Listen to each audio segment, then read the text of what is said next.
The massive hall of the Galactic Council buzzed with excitement. Representatives from dozens of alien species filled the curved rows of seats, their various forms creating a rainbow of colors and shapes. At the center of it all stood Admiral Vextar of the Zephyrian Empire, his tall frame covered in gleaming battle armor that reflected the chamber's lights. "Honored members of the Council," Vextar began, his voice carrying easily through the hall's advanced sound system. "Today I bring news of our greatest military achievement. Our elite strike force has proven itself the most powerful army in known space." The Admiral pressed a button on his wrist device. Instantly, holographic images filled the air above the assembly. The first image showed a massive fleet of Zephyrian warships, their dark hulls bristling with weapons. The second showed planets burning as those same ships rained destruction from orbit. "In just 6 months, our elite strike force has conquered 12 star systems," Vexatar continued, his chest swelling with pride. "The Corvan Defense League fell in 3 days. The mighty Threnody Armada lasted barely a week. No military force in the galaxy can stand against our superior tactics and training." Murmurs of admiration rippled through the crowd. The Corvan representative, a small creature with large eyes, nodded sadly. Everyone knew how powerful the Corvan military had once been. If the Zephyrians could defeat them so easily, what hope did anyone else have? In the human section of the assembly, Captain Lisa Morgan sat quietly. Her plain gray uniform looked simple compared to the elaborate clothing worn by other species representatives.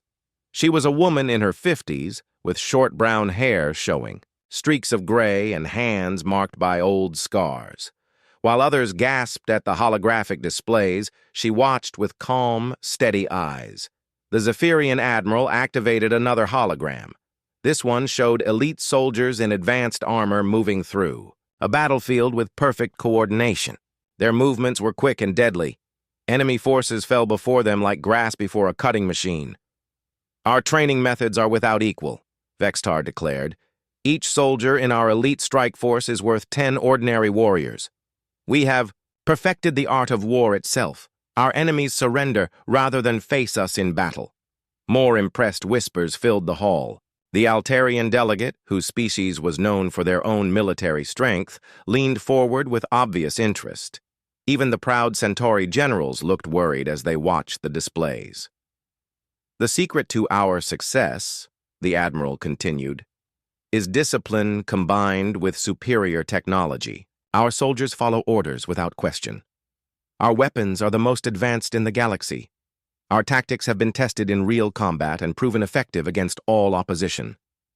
He paused for effect, letting his words sink in. Then he gestured toward the various delegations around the hall. "I invite any species here to examine our methods. Learn from us.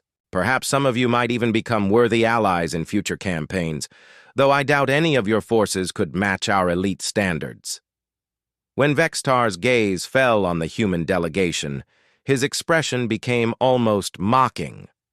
Humans were known throughout the galaxy as a peaceful species. Their military was small, and they rarely involved themselves in conflicts between other races. Most aliens saw them as harmless but weak. "And what of Earth's contribution to galactic security?" the Admiral asked, his tone suggesting he already knew the answer would be disappointing. Captain Morgan stood slowly. She moved with the quiet confidence of someone who had spent decades in military service. When she spoke, her voice was calm and steady. "The Terran Defense Corps prefers a defensive approach," she said simply. "We focus on protecting our own space and helping others when asked. We believe that peace is usually better than war." Several aliens chuckled softly. The Zephyrian Admiral's mouth curved in what might have been a smile, though it looked more like a sneer. "How noble," Vexatar said, "though I wonder how effective such an approach would be against a real military threat. Perhaps Earth's small. Fleet is sufficient for dealing with pirates and smugglers, but what would happen if you faced a true warrior race?" "We hope we never have to find out," Morgan replied, sitting back down. This response drew more laughter from some delegates.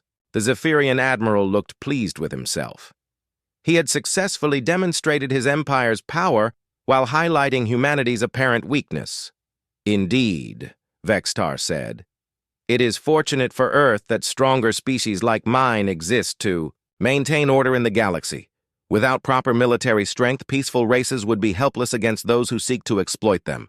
He activated one final hologram, showing a Zephyrian victory parade.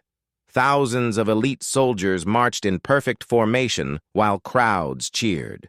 Their weapons gleamed in the sunlight, and their armor showed not a single scratch or dent. This is what true military excellence looks like, the admiral declared.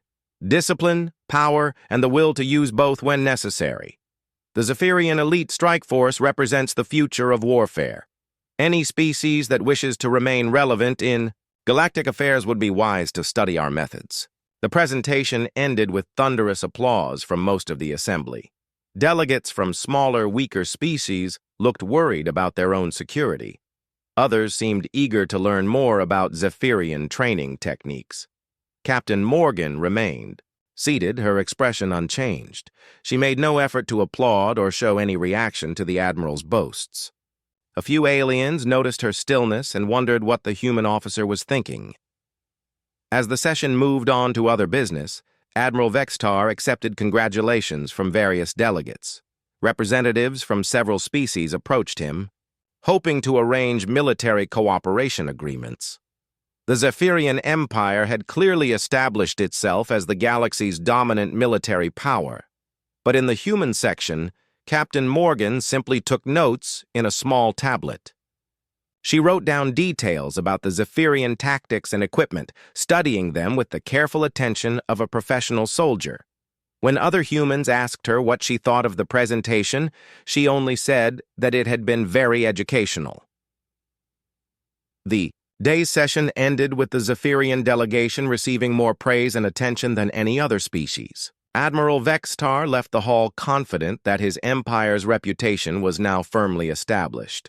No one would dare challenge Zephyrian military superiority.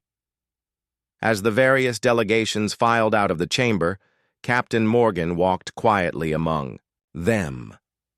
She moved like someone who had nothing to prove and nothing to fear. Behind her calm exterior, however, was the mind of a soldier who had just learned something very interesting about her potential enemies. 3 days after his impressive presentation, Admiral Vextar returned to the Galactic Council with an even bolder announcement. The Great Hall was packed again, as word had spread that the Zephyrian commander had something important to say. Representatives whispered among themselves, wondering what new victory he might reveal. Vextar strode to the center of the chamber with the confidence of someone who had never known defeat. His polished armor gleamed under the bright lights, and his chest bore new medals that sparkled like stars. Behind him walked several of his top officers, each one looking as proud and fierce as their commander. "Honored delegates," Vextar began, his voice booming across the hall. "The Zephyrian Empire has achieved something remarkable. Our elite strike force has become so skilled that we struggle to find worthy opponents for training exercises. Regular military units provide no challenge for our warriors." He paused, letting his words sink in before continuing. "Therefore, I come before this council today with a proposition. We invite any species, any military force in the galaxy to test themselves against our elite soldiers in organized war games. These exercises would be conducted with non-lethal weapons on neutral ground, supervised by council observers." A murmur of surprise rippled through the assembly. Several delegates shifted uncomfortably in their seats. The idea of facing the Zephyrian military, even in simulated combat, was not appealing to most species. Such exercises would benefit everyone involved, the Admiral continued. Other militaries could learn from observing superior tactics. Our own forces would gain valuable experience against different fighting styles. Most importantly, these war games would demonstrate the proper standards of military excellence. The Corvan representative, still bitter about his people's recent defeat, stood up slowly. His small frame trembled with either fear or anger. "With respect, Admiral," the Corvan said, "many of us have already experienced Zephyrian military efficiency, firsthand. We have no desire to repeat the experience, even in simulated combat." Vexatar smiled coldly. "Of course, participation would be entirely voluntary. We understand that not every species has the courage to face elite warriors, even in training scenarios." The insult was clear, though delivered with diplomatic politeness. Several delegates looked offended, but none seemed willing to accept the challenge. The Altarians whispered among themselves, but ultimately remained silent. The proud Centauri. Generals studied their hands rather than meet Vextar's gaze. "Perhaps we are asking too much," one of the Zephyrian officers said with obvious sarcasm. "We should not expect lesser militaries to measure themselves against true professionals." This drew angry mutters from some delegations, but still no one stepped forward to accept the challenge. The Admiral looked around the hall with growing satisfaction. His demonstration of Zephyrian superiority was working even better than planned. In the human section, Captain Morgan sat quietly, taking notes on her tablet as she had during the previous session. She seemed more interested in recording details than in the Admiral's boastful words. The other human delegates occasionally glanced at her, but she gave no sign of what she was thinking. "Come now," Vextar said, his tone becoming more mocking. "Surely some brave species will step forward. These would be training exercises, not real battles. Our weapons would be set to stun, not kill. The only thing at risk would be pride." Still, the hall remained silent.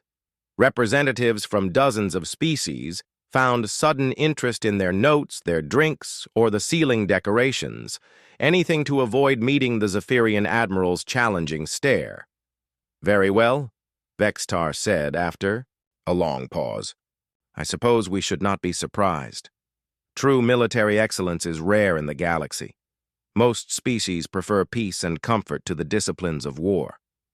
There is no shame in recognizing one's limitations." He was turning to leave when a quiet voice spoke from the human section.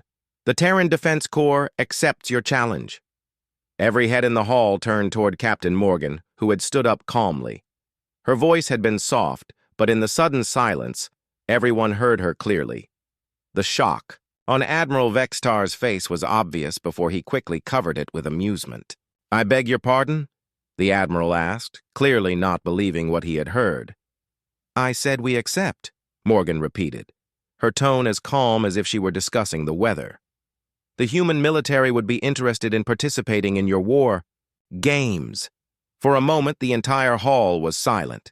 Then a wave of surprised chatter broke out as delegates turned to their neighbors to confirm what they had just heard. The humans, of all species, had accepted the Zephyrian challenge. Vexatar's amusement grew more obvious. He had expected no one to accept his challenge, and certainly not the galaxy's most peaceful species. This was even better than he had hoped. "How unexpected," the Admiral said, barely containing his laughter. "Are you certain, Captain? Our elite strike force is quite different from the pirates and smugglers your people usually deal with." "We understand the difference," Morgan replied evenly. "When would you like to conduct these exercises?" The Zephyrian officers behind their admiral were grinning now. Some of them were actually chuckling at the absurdity of facing Earth's tiny military in combat. Even the other alien delegates seemed to find the situation amusing rather than dramatic. "Well," Vextar said, spreading his hands in a gesture of false generosity, "we would not want to embarrass our human friends too badly. Perhaps we could arrange a small demonstration. A few squads against each other. Nothing too serious." "Whatever you think is appropriate," Captain Morgan said. She sat back down and returned to her note-taking as if the conversation was finished. "Admiral," Vextar looked around the hall, enjoying the moment. Several delegates were openly smiling now. The idea of humans facing Zephyrian elite forces was so ridiculous that even former enemies of the Empire found it entertaining. "Very well, then," the Admiral declared, We shall arrange war games on Kepler Station, a neutral facility with excellent training grounds. The exercises will be supervised by council observers to ensure fairness. We shall demonstrate the difference between professional soldiers and enthusiastic amateurs. More. Laughter rippled through the assembly. The human delegation seemed unconcerned by the mockery. Captain Morgan continued taking notes while her colleagues discussed logistics in quiet voices. I do hope Earth's military advisors are prepared for a learning experience, Vextar continued. Perhaps after these exercises your people will have a better understanding of what real military excellence looks like. Perhaps we will, Morgan agreed, without looking up from her tablet. The Admiral nodded, clearly satisfied with how the day had gone. Not only had he issued his challenge, but he had also found someone willing to provide an easy demonstration of Zephyrian superiority. The human military's reputation for peaceful behavior made them perfect opponents for showing off elite combat skills. As the session ended, delegates crowded around the Zephyrian section to discuss the upcoming war games. Many wanted to send observers to watch what promised to be an entertaining, if one-sided, exercise. The humans would provide a useful example of why proper military training was so important. Captain Morgan packed her tablet and prepared to leave with the rest of the human delegation.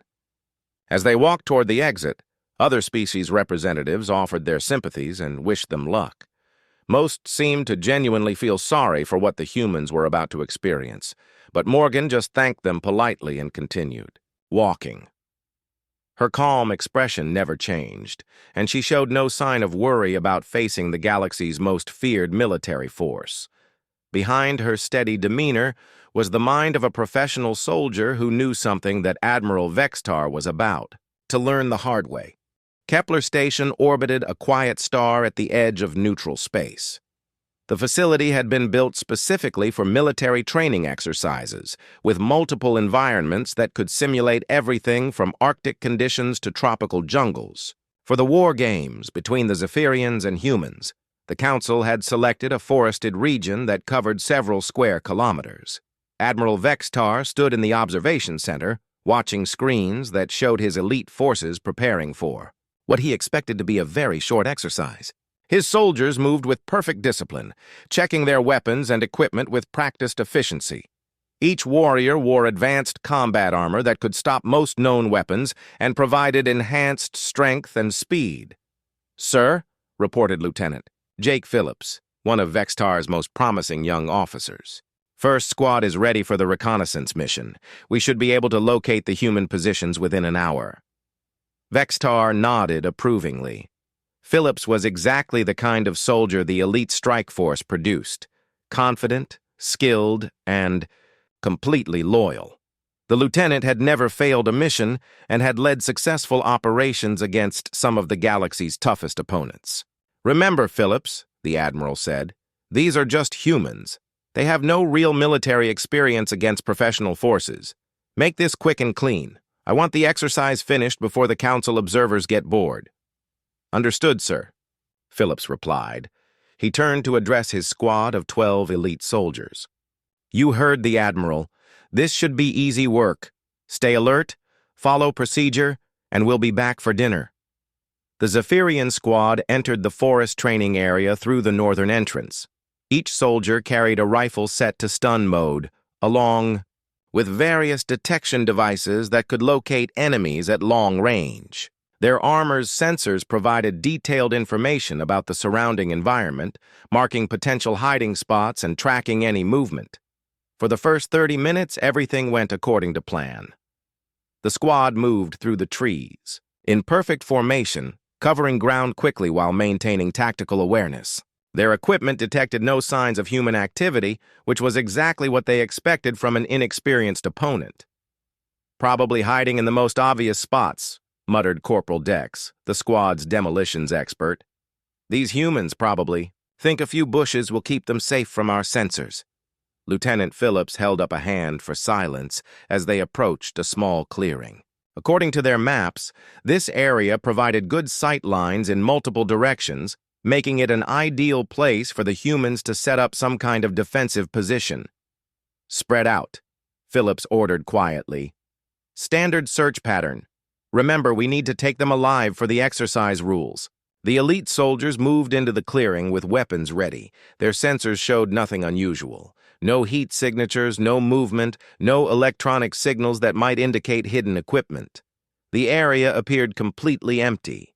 That was when Private Kex, bringing up the rear of the formation, simply vanished. "Kex, report," Phillips called over the radio. No response.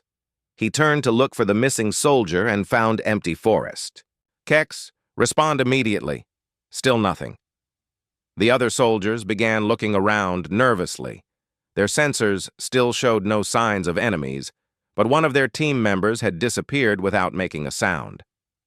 "Sir," said Sergeant Toll, the squad's second in command, "the sensors show Kex's armor is still active, but it's not moving. His location indicator puts him about 50 meters behind us." Phillips frowned. 50 meters behind them was where they had just been walking. If Kex was there, why couldn't they see him? "Teams of 2, the lieutenant ordered. "Go back and find him. Something is wrong here." 2 pairs of soldiers retraced their steps, following Kex's last known position according to their tracking systems. What they found made no sense. Kex's armor was hanging from a tree branch, completely empty. The soldier himself was nowhere to be seen. "How is this possible?" asked Corporal Dex, staring at the empty armor. "Nobody just disappears from military-grade combat gear." Before anyone could answer, Corporal Zen at the other end of the formation called out in alarm. "Sir, I can't find Private Moore. He was right. Next to me a second ago." Phillips spun around. Sure enough, another soldier had vanished. This time they found his armor neatly placed on the ground with his weapons stacked beside it. Again, there was no sign of the soldier himself. "This is impossible," Phillips said, though his voice was starting to show strain. "Our sensors would detect anyone approaching. There's nobody here but us." As if responding to his words, 2 more soldiers disappeared in the space of 5 minutes. Each time, the remaining troops found only empty armor and abandoned equipment. The missing soldiers seemed to have simply evaporated from inside their protective gear. "Fall back!" Phillips finally ordered, his calm beginning to crack. "Tight formation. Watch each other's backs. Something is very wrong here." But falling back didn't help.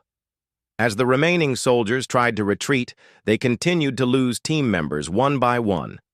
Each disappearance happened when the others were looking in different directions for just a moment. The vanished soldiers never made a sound, never called for help, never triggered any alarms. By the time backup forces arrived at the forest, Lieutenant Phillips was alone among 7 sets of empty armor. He stood in the middle of the clearing, turning in circles with his weapon raised, trying to figure out what had happened to his entire squad. "Phillips!" called Major Rhett, who led the rescue team. "Report your situation." "Sir, I don't know. What happened?" Phillips stammered. "The men just started disappearing. One moment they were here, the next moment only their gear remained. I never saw anything, never heard anything." Major Red examined the abandoned equipment with growing confusion. The armor showed no signs of damage. The weapons were undisturbed. It looked like the soldiers had simply decided to take off all their gear and walk away naked. "Could they have been teleported somehow?" suggested one of the backup soldiers. "Our sensors would detect teleportation technology," Rhett replied. "Besides, humans don't have that kind of equipment." That was when they found the note. It was pinned to a tree at the edge of the clearing, written on simple paper in neat handwriting. The message was short and to the point. "Class is in session. Your soldiers are safe and unharmed. They will be returned at the end of today's lesson. Signed, Instructor Morgan." Major Rhett stared at the note in disbelief. Instructor Morgan had to be the human captain they had seen at the council meetings. But how could one woman and a small team of humans capture an entire squad of elite Zephyrian soldiers without being detected? "Sir," reported the communication officer, "Admiral Vextar is demanding an immediate explanation. He says this must be some kind of technical malfunction. Major Rhett looked around the forest clearing again. 7 sets of the galaxy's most advanced combat armor lay empty on the ground. 7 of their best soldiers had vanished without a trace, and somewhere in these trees, the humans were watching, having accomplished something that should have been impossible. "Tell the Admiral," Rhett said slowly, "that we need to send more troops. And tell him that we might have underestimated our opponents."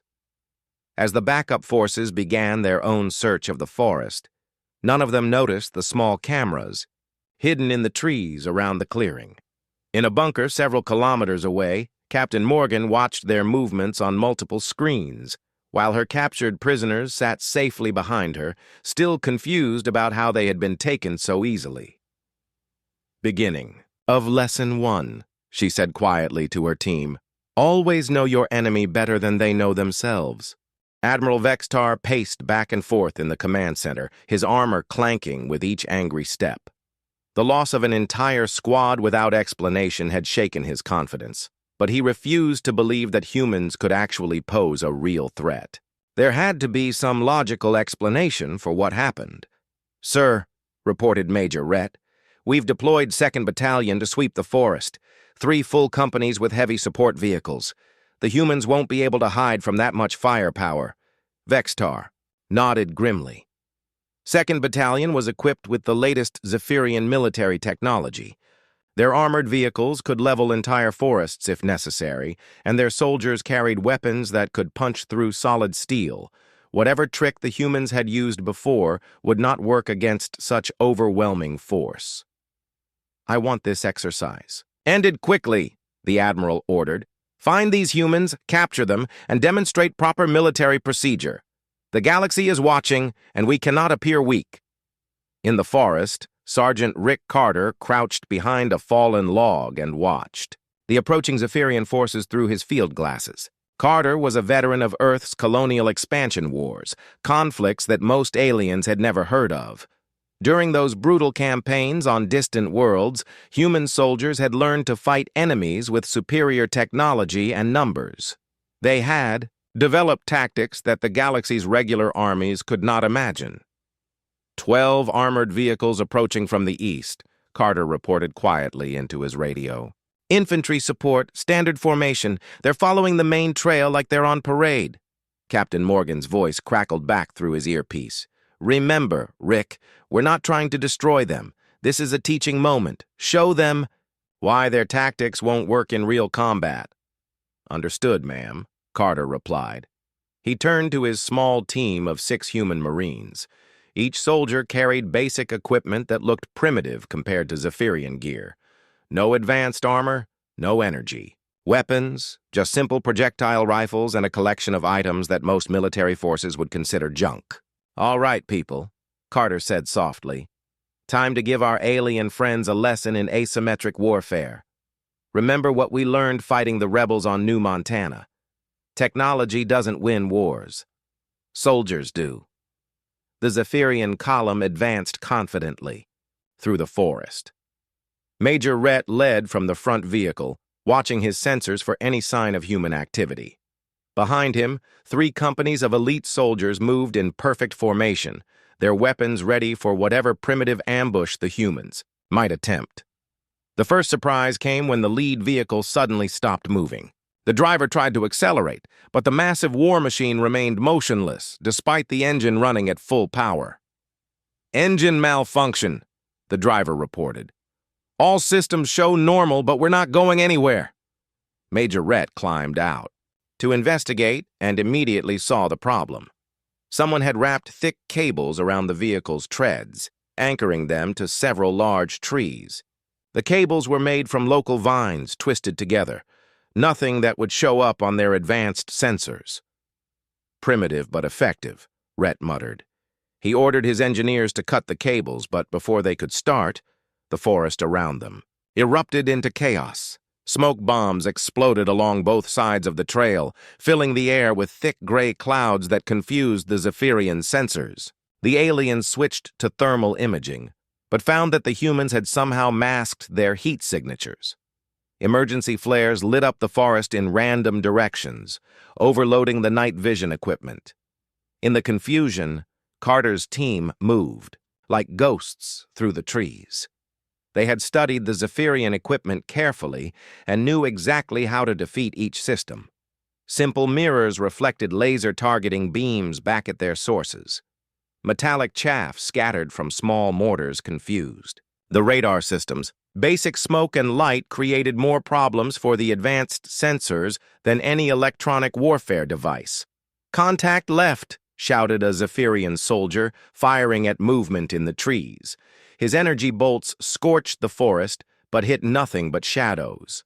Carter appeared behind a different group of soldiers, fired 3 quick shots that stunned them unconscious, then vanished again before their comrades could respond. His team moved constantly, never staying in one place long enough for the aliens to target them effectively. The Zephyrian vehicles tried to maneuver, but found their path blocked by fallen trees that hadn't been there minutes before. When they attempted to go around, they discovered that their heavy machines kept getting stuck in carefully concealed mud pits and soft ground. "Sir," reported one of the vehicle commanders, "we're being attacked by the terrain itself. Every time we try to move, we hit another obstacle." Major Rhett watched in growing frustration as his overwhelming force was systematically neutralized by an enemy he couldn't even see clearly. His soldiers were trained for conventional warfare against opponents who fought like civilized beings. These humans fought like the forest itself had come alive against them. "Deploy in defensive positions," Rhett ordered. "Form a perimeter and wait for them to come to us." But the humans didn't come to them. Instead, Carter's team began a careful process of picking apart the Zephyrian formation one piece at a time. They used the forest canopy to move above the Yao alien positions, dropping down to capture isolated soldiers before disappearing back into the trees. They tunneled under defensive positions, emerging behind enemy lines to strike and vanish. Every few minutes, another Zephyrian soldier would simply disappear. Sometimes their equipment would be left behind, neatly stacked like before. Other times, entire positions would go silent without warning. The aliens found themselves fighting an enemy that seemed to be everywhere and nowhere at once. "This is impossible," said Captain Vorth, one of Rhett's company commanders. "Our thermal sensors show 6 human heat signatures, but they're attacking us from 12 different directions simultaneously." "Heat signatures can be faked," Rhett replied, though he was beginning to understand that they were facing something completely outside their training. "Maintain discipline. Follow procedure." But procedure meant nothing when the enemy refused to follow the same rules. The humans used tactics that no civilized military would consider, hiding in mud to mask their scent, using animal sounds to communicate, turning the environment into a weapon. They fought like hunters instead of soldiers, and the Zephyrians had no idea how to respond. As the day wore on, Major Rhett watched his force shrink from 3 companies to 2, then to 1, then to a handful of confused soldiers huddled around their disabled vehicles. The humans had captured more than 200 elite troops without killing a single one. Finally, Carter himself appeared at the edge of the clearing where the remaining Zephyrians had gathered. He walked out of the trees empty-handed, his simple uniform dirty but intact. Behind him came the missing Zephyrian soldiers, unharmed but looking thoroughly confused. "Exercise complete," Carter announced calmly. "Your troops fought bravely, Major, but they fought the wrong kind of war." "Major," Rhett stared at the human sergeant in disbelief. This ordinary-looking man had just defeated an entire battalion using nothing but basic equipment and unconventional tactics. "How?" Rhett asked simply. Carter smiled. "Your soldiers are trained to fight other soldiers, Major. We're trained to fight wars. There's a big difference between the two." As the Zephyrian forces began to regroup and count their losses, Admiral Vextar received the report in stunned silence. His elite military had been completely outmaneuvered by a handful of humans using primitive tactics and improvised weapons. For the first time since the war games began, Vextar began to wonder if he might have made a serious mistake in challenging these deceptively peaceful aliens. but his pride would not let him admit defeat yet. There had to be a way to prove Zephyrian's superiority. He would take the field himself. Admiral Vextar stood in his command bunker, studying detailed maps of the training area. This underground facility was the most secure position on Kepler Station, protected by thick armor and surrounded by multiple defensive perimeters. Advanced. Sensors monitored every approach, and heavy weapons could destroy anything that came within a kilometer of the entrance. "Sir," reported his chief of staff, "First Regiment is in position around the bunker, 600 elite soldiers with full support equipment. The humans cannot possibly penetrate these defenses." Vextar nodded, though his confidence was not as solid as it had been a few days earlier. The loss of his reconnaissance squad and the defeat of 2nd Battalion had shaken him more than he cared to admit. But this time would be different. This time, he would command personally from an impregnable position. "What intelligence do we have on the human force?" the Admiral asked. "Captain Morgan is leading a squad of 12 soldiers," the staff officer replied. "They have basic equipment and no heavy weapons. Against our defensive position, they have no chance of success." Vexatar studied the tactical display showing his forces. The humans would have to cross open ground to reach the bunker, exposing themselves to his sensors and weapons. Even if they used their unconventional tactics, there was simply no way for 12 soldiers to defeat 600 in a fortified position. "Begin the exercise," he ordered. "Let us end this embarrassment once and for all." 3 kilometers away, Captain Morgan crouched with her team in a small cave that their own sensors had missed. The cave was natural, formed by centuries of water erosion, and provided perfect concealment from Zephyrian detection equipment. More importantly, it connected to a network of similar caves that honeycombed the hills around the bunker. "Intelligence report," Morgan said quietly to her squad leaders. "The Zephyrians have established a textbook defensive perimeter, overlapping fields of fire, sensor coverage, and multiple fallback positions. Exactly what their military manuals would recommend," Sergeant Carter grinned, "and exactly what we expected them to do. When you fight by the book, you become predictable." Morgan nodded. During her years of military service, she had studied every major tactical manual in known space. The Zephyrians were skilled soldiers, but they followed doctrine rigidly. They did what their training told them to do, even when circumstances called for flexibility.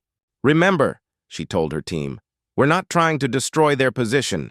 We're demonstrating why their defensive strategy has fundamental flaws. Stay non-lethal, stay quiet, and follow the plan." The human soldiers spread out through the cave system, moving through passages that the Zephyrians didn't know existed. Each Marine carried specialized equipment designed for this specific mission. Nothing high-tech or expensive, just simple tools that would exploit weaknesses in alien military thinking. The first phase of Morgan's plan began with confusion. Human specialists placed small devices near Zephyrian sensor stations, devices that generated false readings without damaging the equipment. Suddenly, the aliens' instruments began reporting movement in 6 different directions simultaneously. Multiple contacts approaching from sectors 4, 7, and 9, reported a Zephyrian observer. "Wait, now showing activity in sectors 2 and 11 as well." Admiral Vexatar frowned at the conflicting reports. His sensors were the best available, but they seemed to be malfunctioning, or the humans had found a way to spoof them. "Dispatch patrols to investigate," he ordered. "I want visual confirmation of these contacts." This was exactly what Morgan had hoped for.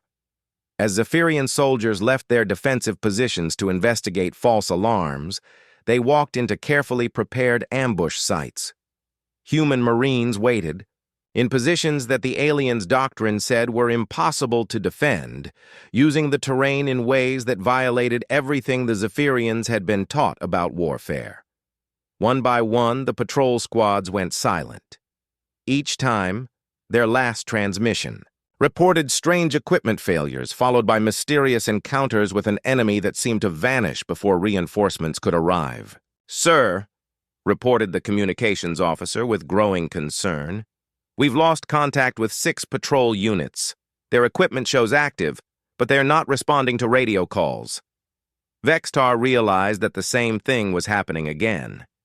His soldiers were disappearing without explanation, leaving behind only their gear and confused reports.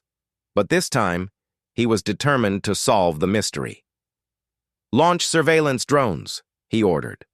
"I want eyes on every meter of ground around this position." The drones took off and immediately began providing aerial views of the surrounding area. For a few minutes, everything seemed normal. Then the feed from one drone started showing impossible images. The camera appeared to be looking at empty ground, but infrared sensors indicated human heat signatures in the same location. "Camouflage," muttered the Admiral. "They're using some kind of advanced stealth technology." But it wasn't advanced technology. Morgan's team was using techniques that were older than spaceflight: mud, vegetation, and careful positioning to blend with the environment. They moved only when the drones were looking elsewhere, and stayed perfectly still when under observation. As the afternoon progressed, Vextar watched his defensive perimeter shrink.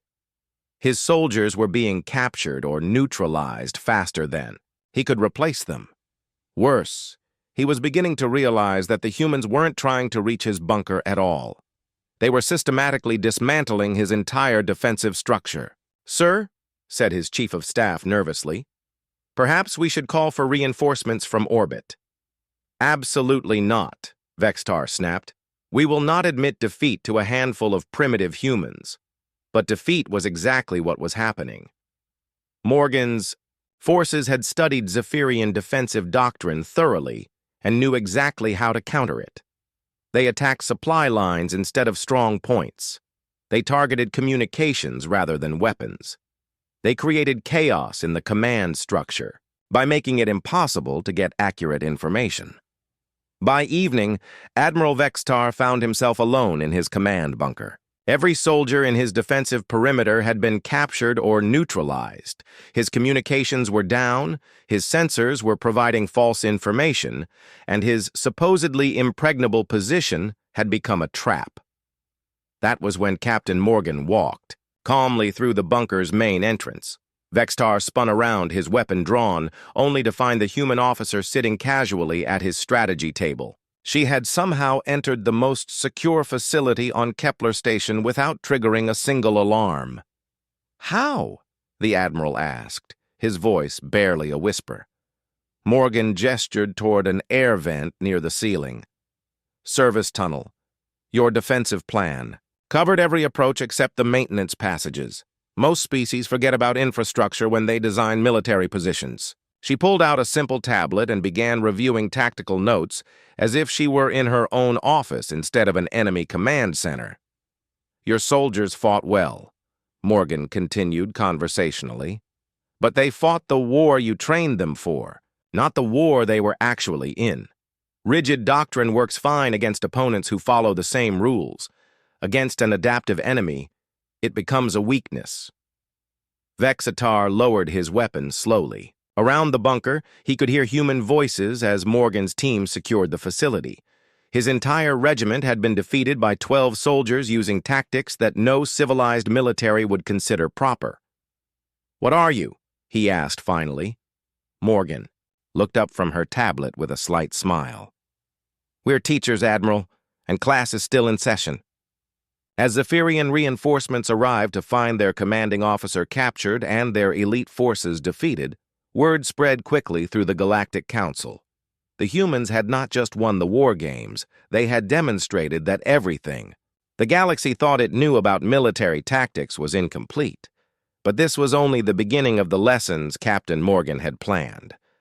The real revelation was yet to come. The emergency session of the Galactic Council was packed beyond capacity. Representatives from every major species had come to witness what many were calling the most shocking military demonstration in galactic history. The proud Zephyrian Empire had been completely defeated by a handful of human soldiers using primitive tactics and basic equipment. Admiral Vextar sat in the Zephyrian section, his once proud bearing replaced by confused humiliation. His elite forces had been systematically dismantled by an enemy that shouldn't have posed any threat. Everything he thought he knew about warfare had been proven wrong in the space of a few days. Captain Morgan stood calmly at the center of the chamber, waiting for the noise to die down. She looked exactly the same as she had during the first session, quiet, professional, and completely unimpressed by the attention she was receiving.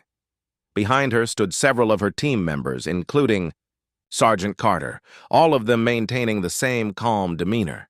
"Honored delegates," Morgan began, when the hall finally fell silent. "The war games have concluded. I hope they provided useful information about military tactics and training methods." "Useful?" sputtered the Altarian representative. "Captain, your forces just defeated the most powerful military in the galaxy. How is this possible? What technology are you using?" Morgan smiled slightly. "No special technology, just training and experience." "But that's impossible," insisted the Centauri general. "Our intelligence reports indicate that Earth has never fought a major war. Your species is known for peaceful diplomacy, not military excellence." "Your intelligence reports are correct." "About our diplomatic preferences," Morgan replied. "But they're incomplete about our military history." She activated a holographic display similar to the one Vextar had used days earlier. But instead of showing conquest and destruction, Morgan's images showed something entirely different. Human military advisors working with alien forces throughout the galaxy. "For the past century," Morgan explained, "human military instructors have been quietly serving with dozens of species across known space. We've helped train planetary defense forces, provided tactical advice during conflicts, and shared our knowledge of warfare with anyone who asked for assistance." The first image showed a human officer working with Corvan troops. The second showed human advisors training Altarian Marines.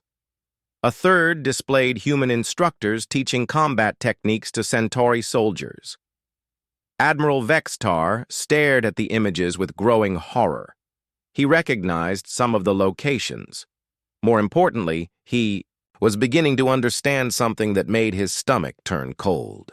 "The Zephyrian Elite Strike Force," Morgan continued, her voice still perfectly calm, "was trained 3 years ago by a team of human military advisors led by Colonel Dan Tucker. Most of their tactical knowledge, their discipline, and their coordination techniques came from human instruction." A wave of shocked whispers rippled through the assembly. The Zephyrians' pride and joy, their supposedly superior military force, had been trained by the same species they had just been defeated by. "That's impossible," Vextar said, standing up abruptly. "Our elite strike force uses advanced Zephyrian tactics developed over centuries of warfare." "No, Admiral," Morgan replied gently. "They use modified human tactics that we taught them. Colonel Tucker's team spent 6 months on Zephyria Prime, working with your military academies to improve their training programs." She activated another hologram, this one showing official documents bearing Zephyrian military seals. Training contracts, payment records, and recommendation letters, all proving that the Empire had specifically requested human military assistance. "The coordination techniques you demonstrated so proudly," Morgan continued, "were adapted from human small-unit tactics. The discipline and follow-through your soldiers showed came from human military tradition. Even the formation patterns they used were based on strategies we developed during Earth's colonial expansion." Vextar slumped back into his seat as the full scope of his humiliation became clear. His superior forces had been using watered-down human tactics, and he had been defeated by the people who invented those same techniques. "But why?" asked the Corvan representative. "Why would humans teach other species their military secrets?"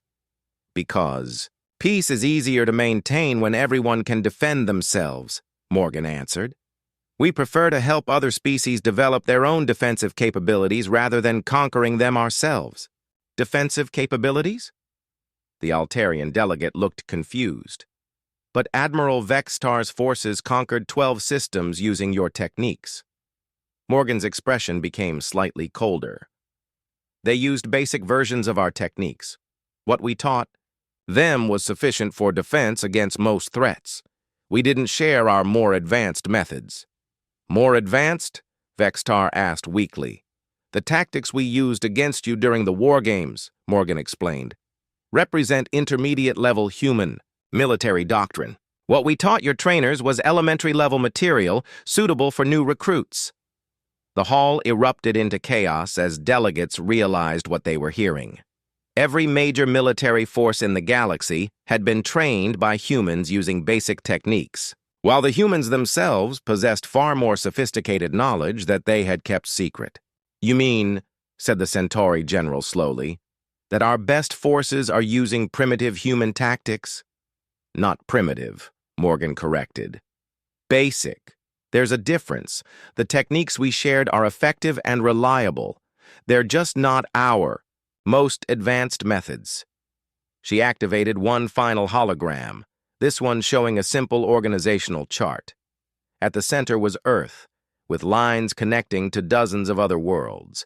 Each line was labeled with the names of human military advisors and the alien forces they had trained. Every major military in the galaxy has human fingerprints on it, Morgan stated. Your tactics, your training methods, your organizational structures, most of them were developed or improved by human advisors. We've been quietly helping everyone build better defenses for generations. Admiral Vextar stared at the chart in complete shock. The scope of human involvement in galactic military affairs was staggering. They hadn't just trained a few forces here and there. They had influenced the development of warfare itself across known space. Why? He asked finally. Why help everyone? Why not use your knowledge to build an empire? Morgan looked at him with something that might have been pity. Because empires are expensive to maintain and difficult to control. It's much easier to live peacefully when your neighbors are strong enough to defend themselves but not strong enough to threaten each other. So you've been manipulating us all along, accused the Altarian representative. No, Morgan replied firmly. We've been teaching you. There's a significant difference. Everything we shared was given freely and openly. We never hid the fact that human advisors were involved in your training programs. But you didn't tell us you were holding back your best techniques, Vextar said bitterly. Would you give your most advanced weapons to a student on their first day of training? Morgan asked. Military knowledge is dangerous. We share what each species is ready to handle responsibly. The implications of Morgan's revelation were staggering. The galaxy's entire military balance was based on human-influenced tactics, but the humans themselves possessed superior knowledge that they had carefully kept to themselves. They had positioned themselves as the ultimate arbiters of galactic military power without anyone realizing it. What happens now? Asked the Corvin representative quietly. Captain Morgan looked around the assembly hall, meeting the eyes of delegates who were seeing humanity in a completely new light. Now, she said simply, we continue as before. We help those who need assistance. We maintain peace where possible, and we hope that everyone uses what they've learned responsibly. And if they don't? Asked Admiral Vextar. Morgan's smile was polite, but carried an unmistakable edge. Then they discover that there's always more to learn about warfare. Class is never really over, Admiral. The silence in the council chamber was so complete that delegates could hear the ventilation systems humming in the walls. Captain Morgan's revelation had shattered every assumption about galactic military power, but the shock was far from over. As she prepared to return to her seat, another figure stood up in the human delegation. Colonel Amy Foster was a woman in her 40s, with graying hair and the weathered hands of someone who had spent decades training soldiers. She wore the same simple gray uniform as the other humans, but her bearing marked her as someone with extensive combat experience. When she spoke, her voice carried easily through the stunned assembly. Honored delegates, Foster began. I believe, Some additional clarification is needed about the Human Military Advisory Program. Admiral Vextar turned to look at her with a mixture of dread and curiosity. After everything he had learned, he was not sure he wanted to hear more revelations about human involvement in galactic affairs. "I am Colonel Amy Foster," she continued, "and I personally supervised the training of the Zephyrian Elite Strike Force 3 years ago. I think Admiral Vextar deserves to understand exactly what his soldiers learned, and more importantly, what they didn't learn." Foster activated her own holographic display, showing detailed records of the Zephyrian training program. Charts and graphs appeared in the air, documenting every aspect of the instruction provided to Vextar's forces. The Zephyrian military requested assistance with small unit tactics, leadership development, and coordination techniques, Foster explained. "We provided 6 months of intensive training covering basic infantry skills, squad-level operations, and elementary strategic planning." She highlighted specific sections of the training records as she spoke. The curriculum looked impressive, covering dozens of military subjects and involving hundreds of hours of instruction. "Your soldiers learned well," Foster said, looking directly at Admiral Vextar. "They mastered everything we taught them and applied it effectively in their subsequent campaigns. From a training perspective, they were excellent students." "Then how did you defeat them so easily?" Vextar asked, his voice barely above a whisper. Foster's expression became sympathetic but firm. "Because we only taught them elementary material, Admiral. What your elite strike force learned represents perhaps 5% of human military knowledge." The number hit the assembly like a physical blow. Delegates gasped and muttered in shock. The forces that had conquered 12 systems were using only a tiny fraction of human tactical knowledge. 5%? Repeated the Centauri general. "That's impossible. The Zephyrian forces demonstrated sophisticated tactics and coordination." "Sophisticated by galactic standards," Foster agreed, "but elementary by human standards. We taught them how to march in formation, how to coordinate simple attacks, and how to maintain discipline under stress. These are skills we expect from new recruits after their first month of training." She changed the holographic display to show a comparison chart. On one side were the techniques taught to the Zephyrians. On the other side was a much larger list labeled Standard Human Military Doctrine. "What we shared with the Zephyrians would be covered in the first semester of our basic military academy," Foster continued. "A human soldier receives 4 years of training before being considered fully qualified for independent operations." Admiral Vextar stared at the comparison in horror. His elite forces, trained by the best instructors available, had received the equivalent of freshman-level instruction in human terms. "But why limit the training?" asked the Altarian representative. "If you wanted to help us, why not teach us everything?" Foster looked around the assembly before answering. "Would you give a child access to military-grade explosives? Advanced military knowledge is dangerous. It can be used for defense, but it can also enable aggression on a massive scale." "So you were protecting yourselves," Vextar said bitterly. We're protecting everyone," Foster corrected, "including you. Full human military doctrine includes techniques for planetary siege warfare, system-wide logistics coordination, and methods for fighting opponents with superior technology. Do you really want every species in the galaxy to possess that knowledge?" The implications were staggering. If elementary human tactics had enabled the Zephyrians to conquer 12 systems, what could advanced human knowledge accomplish? The delegates began to understand why humans had been so careful about what they shared. "How advanced is your actual military capability?" asked the Corvin representative nervously. Foster considered the question carefully before responding. "Advanced. Enough that we've never needed to use it at full capacity. The colonial expansion conflicts that Sergeant Carter referenced earlier were fought using perhaps 20% of our doctrinal knowledge. Full implementation of human military doctrine has never been necessary. 20% to fight entire wars." The Centauri general looked stunned. Our colonial conflicts involved relatively small forces on single planets, Foster explained. System-wide warfare would require much more sophisticated approaches. She activated another display. This one showing the organizational structure of human military education. Multiple levels of training were shown, from basic infantry skills to advanced strategic planning. The material taught to alien species was marked in red at the very bottom of the chart. Every species we've assisted has received training appropriate to their needs and their level of military development, Foster continued. The Zephyrians needed basic coordination and discipline, so that's what we provided. The Carvans required defensive tactics, so we taught them fortification and patrol techniques. Each program was customized. Customized to keep us weak, Vextar. Accused!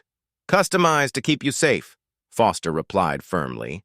Admiral, your forces conquered 12 systems using elementary human tactics. What do you think would have happened if we had taught you advanced siege warfare and planetary assault techniques? The Admiral had no answer. The truth was that his forces had become drunk on their easy victories, growing more aggressive with each conquest. If they had possessed truly advanced military knowledge, they might have attempted to challenge species far more powerful than themselves. The goal of our advisory program, Foster continued, has always been to help species develop sufficient military capability to defend themselves without giving them the tools to become galactic threats. We want stable neighbors, not powerful enemies. And if we had become threats anyway?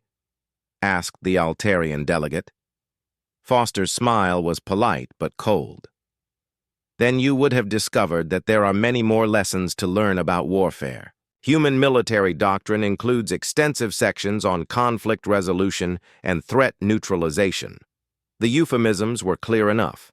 If any species had used human-taught tactics to become aggressive toward Earth or its allies, they would have faced the full extent of human military capability. The war games had provided just a small demonstration of what that might involve. So we've all been students in a school we didn't know we were attending, said the Corvin representative slowly. Not students, Foster corrected. Partners. We've shared knowledge freely with anyone who requested assistance. The limitations on that sharing were for everyone's protection, including our own. What happens now? Admiral Vextar asked. Now that we know the truth about your capabilities? Foster looked around the assembly, meeting the eyes of delegates, who were still processing the full scope of what they had learned. Now you make a choice, she said simply. You can continue working with human advisors to improve your defensive capabilities within reasonable limits, or you can decide that you no longer want our assistance. Either way, we'll respect your decision. And if we want to learn more advanced techniques, asked the Centauri general, then you'll need to demonstrate that you can handle the responsibility. That comes with advanced military knowledge, Foster replied. Power without wisdom is dangerous for everyone involved. As the colonel returned to her seat, the delegates sat in stunned contemplation. Everything they thought they knew about galactic military affairs had been overturned in a single day. The humans weren't just another species with some useful tricks. They were the teachers behind every major military force in known space, and they had been carefully managing the balance of power for generations. The question now was what everyone would do with this knowledge. The Galactic Council chamber remained silent for several long minutes after Colonel Foster finished speaking. Delegates from across known space sat motionless, trying to process the complete transformation of everything they thought they understood about military power and galactic politics. Admiral Vexitar was the first to break the silence. The proud Zephyrian commander stood slowly, his once confident bearing replaced by something that looked almost like humility. When he spoke, his voice carried none of its earlier arrogance. Captain Morgan, he said, addressing the human officer, directly, I owe you and your people an apology. I came here believing that military strength was measured in technology and numbers. You've shown me that I understood nothing about warfare at all. Morgan nodded respectfully. Admiral, your soldiers fought bravely and followed their training well. The fault was not in their courage or skill, but in the limitations of what they had been taught. Limitations that you imposed for our own protection, Vextar continued. I see that now. My forces conquered 12 systems using elementary human tactics, and I became drunk on easy victories. If we had possessed truly advanced knowledge— He didn't finish the sentence, but everyone in the chamber understood. The Zephyrian Empire could have become a galactic threat, attempting conquests far beyond their ability to handle. Eventually, they would have encountered opponents capable of fighting back effectively, leading to devastating consequences. What you're saying, said the Centauri general slowly, is that humans have been managing galactic military affairs for generations, not controlling them, but guiding them to prevent large-scale conflicts. That's correct, Captain Morgan confirmed. Our goal has always been stability. We help species develop defensive capabilities while preventing any one force from becoming overwhelmingly powerful. But you could have conquered us all, pointed out the Altarian representative. With your advanced knowledge, human forces could have established an empire spanning the galaxy. Morgan's expression became thoughtful. We could have tried, but empires are expensive, difficult to maintain, and ultimately self-destructive. History shows that conquest-based power structures always collapse eventually. We prefer a more sustainable approach. By making yourselves indispensable as teachers and advisors, observed the Corvan delegate. By making ourselves helpful neighbors, Morgan corrected gently. We share knowledge, provide assistance when requested, and maintain peace through mutual cooperation rather than domination. Admiral Vextar looked around the assembly, seeing his fellow delegates with new understanding. Every military force represented in the chamber had been influenced by human instruction. The galaxy's entire security structure was built on human foundations. But the humans had deliberately remained in the background. This explains so much, he said quietly. Why conflicts between major powers have been rare. Why aggressive species eventually moderate their behavior. Why the galaxy has remained relatively stable despite having dozens of species with advanced technology. Humans have been the invisible guardians, added the Centauri general, preventing wars before they start by ensuring that no one becomes too powerful while everyone becomes strong enough to defend themselves. Captain Morgan stood and addressed the entire assembly. The choice now is yours, honored delegates. You can continue working with human military advisors within the established framework, or you can decide to pursue independent military development. We'll respect either decision. And if we choose independence? Asked the Altarian representative. Then, you'll receive no further assistance from human instructors, Morgan replied. You'll be free to develop your own military doctrines and capabilities without our influence or guidance. But also without your protection, Vextar said, understanding the implications. We've never provided protection, Morgan corrected. We've provided knowledge that allows you to protect yourselves. If you choose to forego that knowledge, you'll need to find other ways to ensure your security. The Corvan delegate raised a tentative hand. What about advanced training? Could species that prove themselves responsible eventually learn more sophisticated techniques? Colonel Foster stood to answer. Advanced military education requires advanced military wisdom. Species that demonstrate they can use power responsibly, that prioritize defense over conquest, and that work cooperatively with their neighbors could potentially qualify for higher levels of instruction. What would that involve? Asked the Centauri general. Years of evaluation, Foster replied. Demonstration of peaceful intent, evidence of internal political stability, and proof that advanced military knowledge would be used to enhance security rather than enable aggression. Admiral Vextar listened to this exchange with growing realization. The humans weren't just teachers, they were careful guardians of galactic stability. They had spent generations building a framework that prevented, large-scale conflicts while allowing individual species to remain independent and secure. "I have a request," Vextar said suddenly, his voice formal but sincere. "I would like the Zephyrian elite strike force to be retrained from the beginning under proper human supervision. We want to learn the correct way to use the knowledge we've been given." Murmurs of surprise rippled through the assembly. The admiral who had boasted about his force's superiority was now asking to start their education over. "That can be arranged," Morgan replied. "Colonel Foster and her team would be happy to return to Zephyria Prime for a comprehensive retraining program." "I have a similar request," said the Centauri general. "Our forces could benefit from proper instruction in the techniques we've been using improperly." More delegates began speaking up, each requesting human assistance in rebuilding their military education programs. The species that had been too proud to admit they needed help were now eager to learn from their human teachers. "Very well, Captain," Morgan said, looking around the chamber. "We'll work with any species that genuinely wants to improve their defensive capabilities.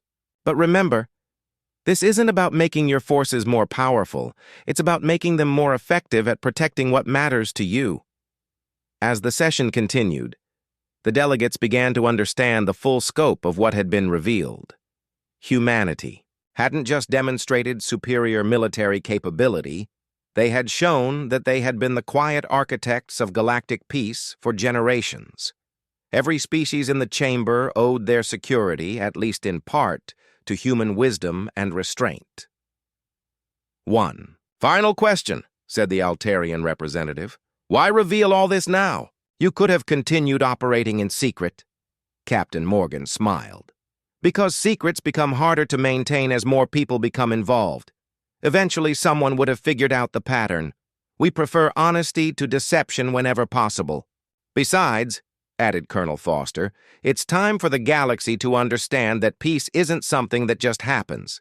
It requires work, wisdom, and the willingness to sometimes restrain your own power for the greater good." As the emergency session of the Galactic Council drew to a close, a new understanding settled over the assembled delegates.